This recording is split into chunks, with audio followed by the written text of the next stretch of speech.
हिंदुओं को खतरा कहाँ से आ गया? हिंदू राष्ट्र बनने की बात कहाँ से आ गई? फिर वही बात, वो लोग पागल हैं। हाँ। जो लोग अपनी लुआई नहीं संभाल सकते, हाँ। जो लोग अपने पति को नहीं संभाल सकते, जो सहेली के पति को लेके भाग जाएं, संस्कारहीन लोगों का महास्वर्ग है भाजपा। हाँ। जिसके हाथ में है भाजपा का झंडा, समझो वो भ्रष्टाचारी, बलात्कारी या तो गुंडा।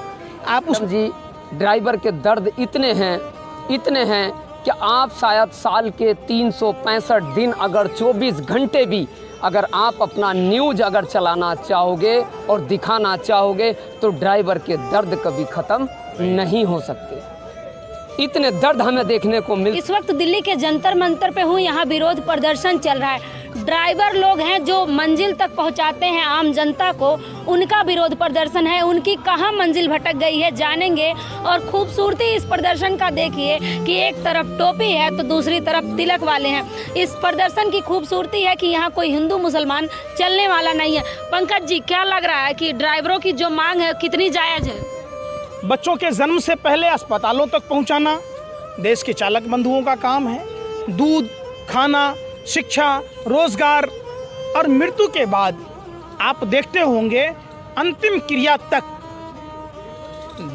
अगर आप कहते हैं कि हिंदू भी है तो हिंदू धर्म में 16 संस्कार हैं। 16 संस्कार बगैर ड्राइवर का संभव ही नहीं है। राजनीति भी संभव नहीं है। प्रधानमंत्री जी का गाड़ी कौन चलाएगा? ड्राइवर। तो निश्चित तौर पर ड्राइवरों के बगैर आप ये कह सकते हैं कि ये ज़िंदगी अधूरी है। और निश्चित तौर पर जो ड्राइवरों की व्यथा है देश भर में, एक अलग से सरकार को ड्राइवर आयोग की स्थापना करनी चाहिए। और सरकार को ये निश्चित तय करना चाहिए जो ड्राइवर बंधुओं के साथ अलग अलग स्टेट की पुलिस जो अवैध वसूली करती है, जो ट्रांसपोर्ट डिपार्टमेंट इनके साथ शोषण करता है, मैं समझता हूँ कि अपने देश भारत में शायद ही किसी के साथ इस तरीके का बुरा बर्ताव, इस तरीके का बुरा शोषण होता होगा। लेकिन वही प्रधानमंत्री नारा देते हैं सबका साथ, सबका विकास, सबका विश्वास। जसोदाबेन जी का विश्वास जीत पाए? आप बताओ। चिराग तले अंधेरा है। उनकी बातों का कोई सीरियस नहीं लेता है। प्रधानमंत्री को तो ये ज्ञापन दे के आए थे, दिखाऊं आपको? कोई संज्ञान ही नहीं है। क्या प्रधानमंत्री को ड्राइवर की जरूरत नहीं पड़ती है? आपने कभी देखा है ठंड में, गर्मी में, बरसात में, कोई होली है, दिवाली है, ईद है, बकरीद है, ड्राइवर 24 घंटा अवेलेबल होता है। फौज से भी ज़्यादा कठिन नौकरी है। वो हमारे सरहदों की सुरक्षा करते हैं और ये हमारे देश की सुरक्षा करते हैं इंटरनल। अगर ये ना हो, बच्चों तक दूध नहीं पहुंचेगा, खाद्य सामग्री नहीं पहुंचेगी। बम गोला बारूद जो सरहदों पर जाता है, जिससे हमारे फौजी भाई माँ भारती के लाल सरहदों की सुरक्षा कर पाते हैं, मतलब जीवन अस्त व्यस्त हो जाएगा। तो प्रधानमंत्री जी और परिवहन मंत्री जी, आपसे हाथ जोड़कर विनती है, बगैर ड्राइवर के आप मंजिल तक नहीं पहुंच सकते हैं। मंजिल अधूरा है। इसलिए ड्राइवरों की जो मांग है, 29 मांगे हैं और इनकी मांगे बिल्कुल जायज़ हैं। आप पत्रकार भी, अगर आप पत्रकारिता करने आए हैं तो बगैर ड्राइवर के आप आ नहीं सकते। आपका कैमरामैन, आपका खुद आप एंकर हैं, तो आपके आने जाने के लिए, गंतव्य तक पहुंचाने के लिए, मतलब आप समझिए जीवन को लक्ष्य तक पहुंचाने के लिए ड्राइवर का होना ज़रूरी है। और इन ड्राइवर बंधुओं के पास इतनी तकलीफ़ें हैं, जिस तकलीफ़ों को आप अगर क्रमशः दिखाएंगे। हल्का सा रोड रेस की घटना होती है, लोग ड्राइवरों के साथ मारपीट करने लगते हैं। सरकार को ऐसा कानून बनाना चाहिए। ड्राइवरों के दिमाग पर दिमागी प्रेशर होता है। एक तो काम ज़्यादा होता है, इनके 8 घंटे की ड्यूटी फिक्स होनी चाहिए, 8 से 10 घंटे की। फिर इनको मंथली छुट्टी की व्यवस्था होनी चाहिए, इनके लिए आयोग बनना चाहिए, इनके लिए पेंशन सैलरी की व्यवस्था होना चाहिए। अक्सर ये देखा जाता है कि कुछ निजी संस्थानों में ड्राइवर को निकाल दिया, अब उन्हें कोई मानदेय भत्ता नहीं, 60 वर्ष के हो गए, बेचारे कहाँ जाएंगे? पूरी अपनी जीवन की कीमती समय उन्होंने गाड़ी चलानों में दिया और उन्हें बुढ़ापे में उनका कोई सहारा नहीं मिल पाता है। दूसरी सबसे बड़ी समस्या है, एक्सीडेंट के दौरान अगर ये अपंग हो जाते हैं, मालिक इनको नौकरी से निकाल देता है। गलती से भी, चाहे गलती पीड़ित का हो, तो ड्राइवर को जेल में डाल दिया जाता है कि तुम एक्सीडेंट किए, उनको ज़मानत तक नहीं मिलती है। तो सरकार को इन सब चीज़ों पर ध्यान देना चाहिए। अगर ड्राइवर ना हो तो हमारा जीवन अधूरा है, देश अधूरा है। तो निश्चित तौर पर अधूरे सपने को पूरा करना देश के प्रधानमंत्री और परिवहन मंत्री को चाहिए कि इनके सभी 29 मांगों को, खास करके इनके अपंग होने की स्थिति में, इनके बुजुर्ग जब हो जाते हैं, 60 वर्ष से ज़्यादा आयु हो जाती है, तब इनके लिए पेंशन की व्यवस्था, इनके लिए आयोग की व्यवस्था, इनके लिए हर नेशनल हाईवे पर, स्टेट हाईवे पर विश्रामालय की व्यवस्था होनी चाहिए। जैसा कैंटीन हर विभागों में होता है, रियायत दरों पर इनके लिए भोजन पानी की व्यवस्था हो, डिस्पेंसरी की व्यवस्था हो, ये तमाम चीज़ें हैं जो सुविधा कराना चाहिए। ड्राइवर हमारा सही होगा, उनको सुविधा सही मिलेगी, वो फ्री माइंड होंगे, तो उतना ही अच्छा वो काम करें। देखिए, पहले तो मैं आपके चैनल का बहुत बहुत आभारी हूँ, और हमारे अजहर मंडल साहब वेस्ट बंगाल से प्रदेश अध्यक्ष हैं, तो मैं सभी का बहुत बहुत तहे दिल से आभारी हूँ। और मैडम, पहले तो मैं आपके चैनल का बहुत बहुत आभारी हूँ, और हमारे अजहर मंडल साहब वेस्ट बंगाल से प्रदेश अध्यक्ष हैं, तो मैं सभी का बहुत बहुत तहे दिल से आभारी हूँ। और मैडम जी, ड्राइवर के दर्द इतने हैं कि आप शायद साल के 365 दिन अगर 24 घंटे भी अगर आप अपना न्यूज़ अगर चलाना चाहोगे और दिखाना चाहोगे, तो ड्राइवर के दर्द कभी ख़त्म नहीं हो सकते। इतने दर्द हमें देखने को मिलते हैं। अब दर्द की बात, हमने इस दर्द में, इस तकलीफ़ में जब हमारा परिवार उजड़ जाए जी, ड्राइवर के दर्द इतने हैं कि आप शायद साल के 365 दिन अगर 24 घंटे भी अगर आप अपना न्यूज़ अगर चलाना चाहोगे और दिखाना चाहोगे, तो ड्राइवर के दर्द कभी ख़त्म नहीं हो सकते। इतने दर्द हमें देखने को मिलते हैं। अब दर्द की बात, हमने इस दर्द में, इस तकलीफ़ में जब हमारा परिवार उजड़ जाता है, तो हम क्या सरकार से मांगते हैं कि अगर हमारा कोई सारथी भाई एक्सीडेंट हादसे में अगर मारा जाता है, तो सरकार द्वारा उसको 20 लाख रुपए का क्लेम मिलना चाहिए। हमने अपने ड्राइवर के लिए, सम्मान के लिए साल के 365 दिन 24 घंटे की ड्यूटी करता है। ड्यूटी करने के बाद भी उसको ऑन ड्यूटी मारा भी जाता है, पीटा भी जाता है, लेकिन कोई उसके हक अधिकार की बात नहीं करता। तो हमने अपने सारथी भाइयों के लिए 1 सितंबर राष्ट्रीय ड्राइवर दिवस सरकारी कैलेंडर में सरकार से मांग की है कि सरकारी कैलेंडर में लागू होना चाहिए। और भारत के अंदर ड्राइवर आयोग का निर्माण होना चाहिए, जिससे कि ड्राइवर की सैलरी पे बात हो, ड्राइवर की सैलरी पे बात हो, ड्राइवर के बच्चों की शिक्षा पे बात हो, ड्राइवर के बच्चों को ट्रीटमेंट पे बात हो, ड्राइवर की ऐसे उन मुद्दों पे बात होनी चाहिए। वो कानून बनने चाहिए, जैसे कि ड्राइवर की सैलरी आज देखा जाता है मैडम जी, 10,000 5,000 कंपनियां सैलरी देती हैं, और ड्राइवर को वहाँ भी लूटा जाता है कि सरकार के फंड में ये ड्राइवर की सैलरी कम से कम 50,000 रुपये दिखाती हैं महीने के, लेकिन ड्राइवर को केवल क्या मिलता है, सिर्फ 5,000। अगर ड्राइवर चक्कर लगा के महीने में अपना हिसाब करने आता है, तो सरकार ड्राइवर के पैसे वहाँ भी हिसाब में बराबर कर दिए जाते हैं। आप शिक्षा की बात कर रहे हैं, रोजगार की बात कर रहे हैं, लेकिन भाजपा हिंदू राष्ट्र की बात कर रही है। देखिए, मैंने एक चीज़ बोली थी कि हिंदू राष्ट्र तो बहुत बड़ी चीज़ है।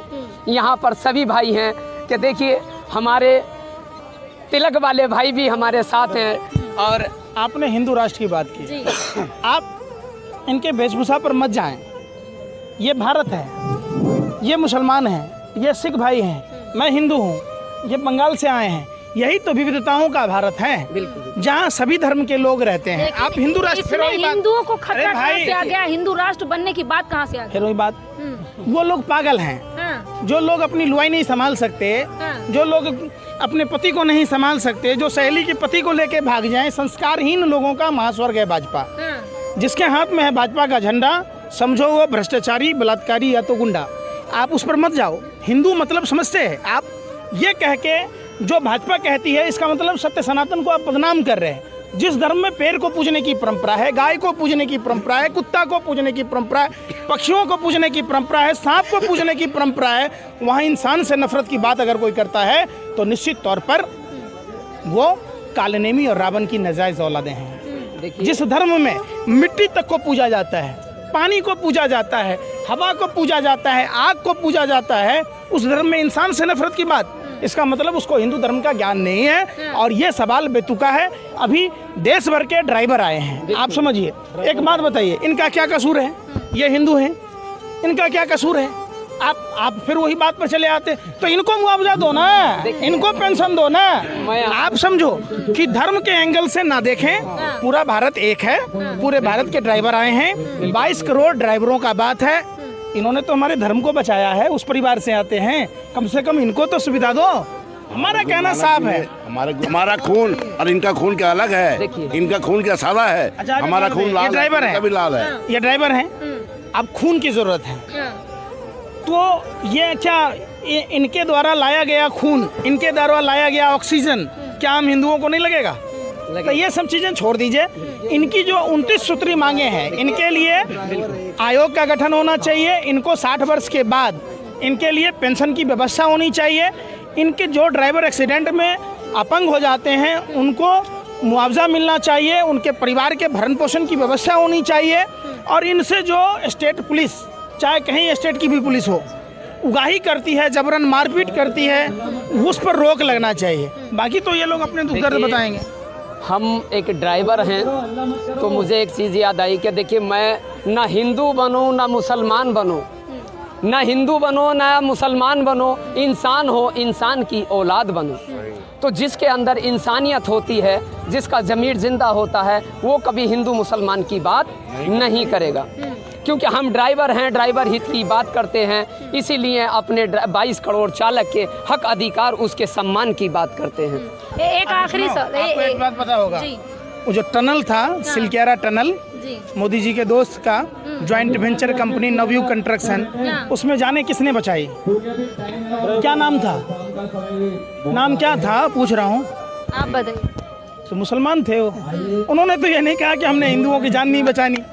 ये है भारत। आप लोग मीडिया के लोग भाजपा के IT सेल की तरह काम करते हैं। ये कौन मीडिया? पंकज जी, कौन मीडिया? कौन सारी मीडिया। आप बता दो, कोई आप बात पूछते हो? इस अभी लेडी हार्डिंग पे चले जाओ, दवाइयाँ नहीं मिल रही है, ये ड्राइवरों के सवाल हैं, तो इन पर नहीं सवाल करते। आप छात्र नौजवान आते, उनको देखिए जंतर मंतर पर बोलने नहीं दिया जाता। मानो जैसे कहते लो, आप लोग क्या कहते हैं, पाकिस्तान में हिंदुओं को बोलने नहीं दिया जाता। अरे भाई, जंतर मंतर पर नहीं बोलने दिया जा रहा, ये तो हिंदुस्तान है, मैं तो हिंदू हूँ। तो ऐसा कुछ भी नहीं है। आप शिक्षा की बात कीजिए, आप स्वास्थ्य की बात कीजिए, आप रोजगार की बात कीजिए, आप कल्याण की बात कीजिए, आप रोटी कपड़ा मकान की बात कीजिए। और ये क्या सबको मिल रहा है? आप अपने चैनल पर कितना वीडियो डाले हैं, आप हमको बताइए कि 400 में छत्तीसगढ़ में सिलेंडर मिले, दिल्ली में ना मिले। राजस्थान में 400 का सिलेंडर भाजपा देगी, लेकिन यूपी में नहीं देगी, दिल्ली में नहीं देगी। आप लोग देखिए, आप पत्रकार हैं, लोकतंत्र के चौथे स्तंभ कहे जाते हैं। आपको सरकार से सवाल पूछिए। आपका पूछने का फर्क है कि आप जिस दिल्ली में रहते हैं प्रधानमंत्री जी, उस दिल्ली की जनता का क्या गुनाह है? चाहे जहां आपकी सरकार है, उत्तर प्रदेश में, पंजाब में, पूरे देश में लागू कर दीजिए। आप इस पर सवाल नहीं पूछते। तो यही सवाल है। एक आखिरी सवाल कि 24 में कौन आ रहा है, PM की गद्दी पे कौन बैठने वाला है? और एक आखिरी सवाल, क्या ड्राइवर संज्ञान लेंगे अगर मांगे नहीं मानी जाती है? देखिए, अगर हमारी मांगे को अगर नहीं माना जाता है तो हम 2024 में सरकार कोई सी भी हो, हम मुंह तोड़ उसको जवाब देने का काम करेंगे। और जो हमारे ड्राइवर हित की बात करेगा वही भारत में राज करेगा। नहीं तो हम अपने ऑल ड्राइवर कल्याण संघ भारत के साथ आज जो है 22 करोड़ चालक है, हम अपनी सरकार बनाने का पूरा हौसला रखते हैं और अपनी सरकार बनाने का हम कार्य चालू करेंगे।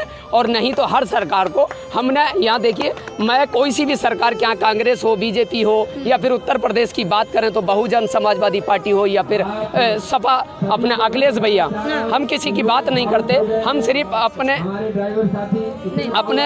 कोई राजनीति बिल्कुल बिल्कुल हम किसी भी सरकार की बात नहीं करते, हम सिर्फ अपने ड्राइवरों की बात करते हैं। तो आप देख सकते हैं, तमाम ड्राइवर एकजुट हुए हैं। इनकी मांग है कि आए दिन जो एक्सीडेंट होते हैं, सरकार एक्शन नहीं लेती है, पुलिस कार्रवाई नहीं करती है, जबरन इनसे पैसा मांगा जाता है। जब ये सड़कों पे चलते हैं, ना तो कोई सुरक्षा की व्यवस्था है, वोट की बात आती है तो ड्राइवर भाई याद आ जाते हैं। लेकिन 24 के पहले प्रदर्शन चल रहा है, क्या सरकार मांगों को मानेगी? ये अपने आप में बड़ा सवाल है। और ड्राइवर कोई एक नहीं है, पूरे भारत के ड्राइवर एकजुट होंगे और अपना दम दिखाएंगे। इस खबर पे आपकी क्या राय है, हमें कमेंट बॉक्स में ज़रूर बताएं। धन्यवाद।